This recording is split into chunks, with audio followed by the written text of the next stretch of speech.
Right, hello folks. Let's have a chat about something that I kind of go on about quite a bit over on the Facebook page, and this is the idea that, or not the idea, the reality that we don't actually know how many members of the Home Forces were killed on active service in the UK during the Second World War.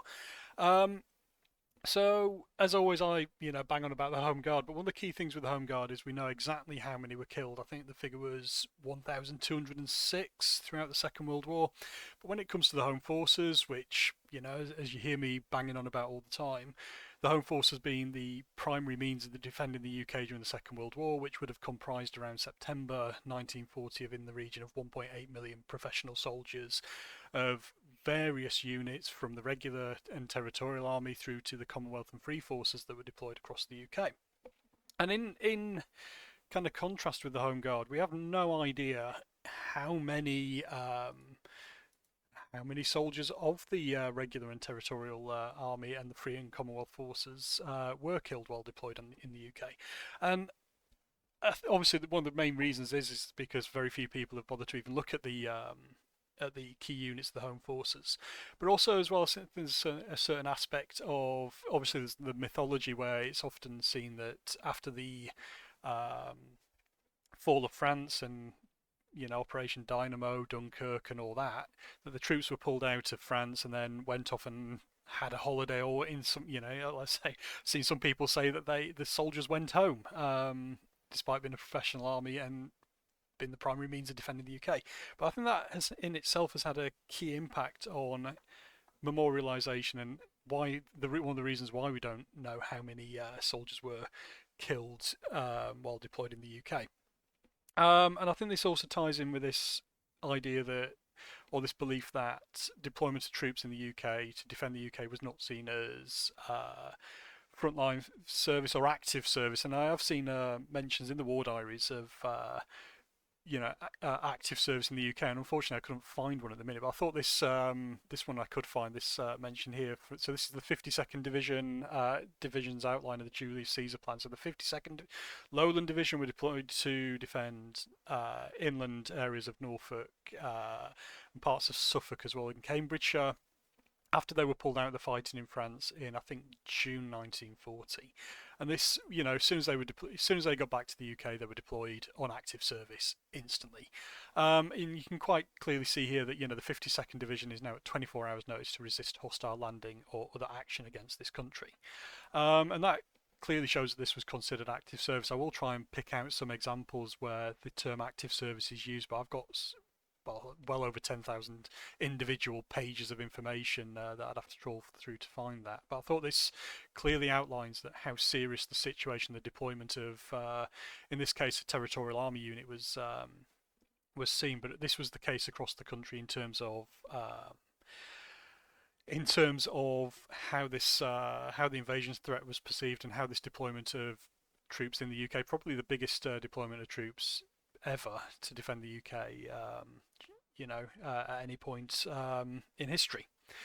Um, let's kind of like, right, let's. One of the things I do want to outline is that this, people did die during this period, especially members of the regular and territorial army. So this is an extract from the first Royal Berkshire Regiment's war diary from the 8th of July 1941, which was recorded at Hummonby, which is in my area of research in Filey Bay. So, yes, troops were killed while on active service in the UK, and this goes, I think overlooked. It's often seen that because the infantry that were pulled out of France are believed to have just gone off and trained to invade France, like 4 years later, that they weren't on active service, therefore very few of them were killed, but they were on active service and they were killed.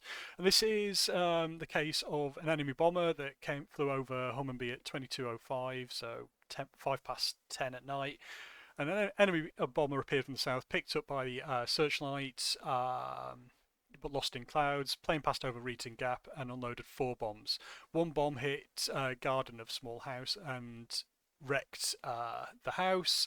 Lieutenant T.B. Scott and one other rank were in this house. Lieutenant T.B. Scott incurred, I'm not going to, I've taken out the references to the injuries he received there for respect of the family, but an ambulance was sent by the 1/5th Durham Light Infantry 54th Searchlight, and Lieutenant Scott was taken to Scarborough and died in hospital at about 2 in the morning.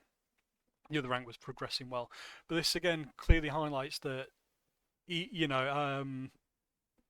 the home forces were very much on the front line, especially when it came to aerial bombardment, and a lot were killed. A lot were killed through accidents as well. We also have a similar incident in, if I can find it, in Norfolk on the 6th of January 1941, and this has to be the single largest loss of life on any one day in the county of Norfolk during the Second World War in terms of the home forces. So on the 6th of January at 09:55 hours, an unidentified plane dropped 5 high explosive bombs on a loading party of the 6 Norfolks at Swaffham. So I've looked into this a bit more. So 5 men were killed, 2 injured. So this was actually bombs that fell on Swaffham Station, which led to the deaths of 5 soldiers in total, with 2 additional injured. There is no memorial to this. There's no. I'm fairly certain that this is not known locally at all, but has to be the biggest single loss of life, as far as I'm aware, during the Second World War as a result of enemy action. And this brings me on now to so we know exactly how many Home Guard were killed. We have no idea on a national scale how many frontline soldiers of the Home Forces were killed. And the only bit of information I can find relating to this is one little excerpt from Ian Lofting's wonderful book We Shall Fight Them, and on page 330, so he's got a tiny, it's literally just a bullet point with a couple of like a little table with information in relating to July and August, which I'm not going to quote because that incorporates apparently missing figures from the 2nd British Expeditionary Forces, which was evacuated from France. But according to Lofting, I'd love to know where he got this information from. The only bit of information I can find relates to September 1940, and this shows that in September 1940, 7 officers and 158 other ranks were killed across the UK due to generally enemy air attack, but also in some cases train incidents. He doesn't outline which, with an additional 4 officers wounded and 83 other ranks killed. So we can see that. What's that? 150, 1, 2, 3, 4, 5, 6, 7. So a total of 165 men killed in September 1940, with an additional 87 wounded during that period. So if you kind of extrapolate that across every month, that's going to be quite a large amount of people killed either through training or direct enemy action from air attack.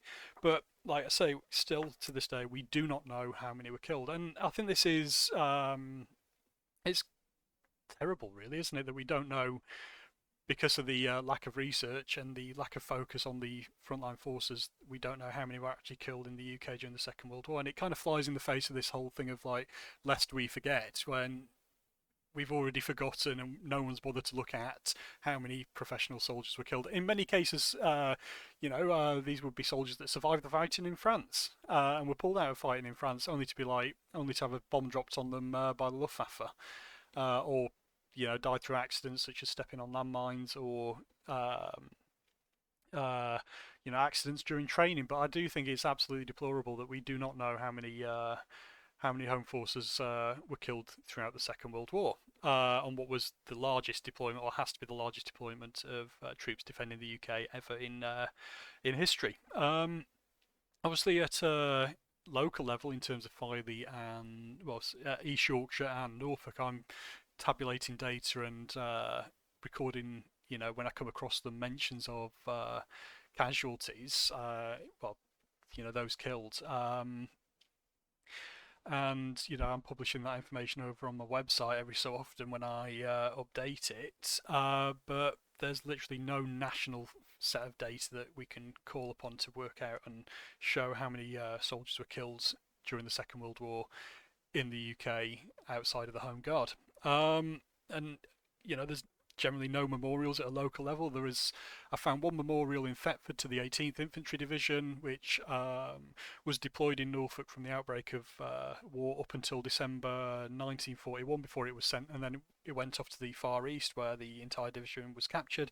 And the memorial there relates solely to the memorialisation of the 18th Division in terms of their deployment and subsequent capture by the Japanese, and subsequent deaths at the hands, in captivity as the result of that. But there's no mention of, the time that the unit spent defending Norfolk. And I think there's a lot more effort needs to be put into this, because it's not a case of lest we forget, it's a case of we have already forgotten as a direct result of a too much focus on, or over focus on, the Home Guard and mythology, in terms of like the units that were pulled out of the fighting in France went off and had a bit of a sulk in a camp, and then did a lot of training and nothing else, until being deployed to North Africa, Greece, elsewhere, and dropped off in France to reinvade in 1944. But there needs to be a lot more effort going into this, because it's, I think personally, it's very, very poor that we don't have any figures or stats available.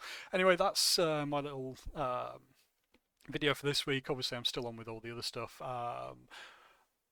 I'm really chuffed with the the video I did earlier this week with Taff Gillingham as well. It was just absolutely really enjoyed doing that. It was cool, so please do check that out. But yeah, that's a little ramble I wanted to record this week. And just, if you are on the internet and elsewhere, then you need to make sure that you are highlighting the role of the forgotten role of the regulars and the casualties, and those that were killed as a result of deployment to the UK. So hopefully that gives you something to think about this week. I'll catch you all later. Cheers.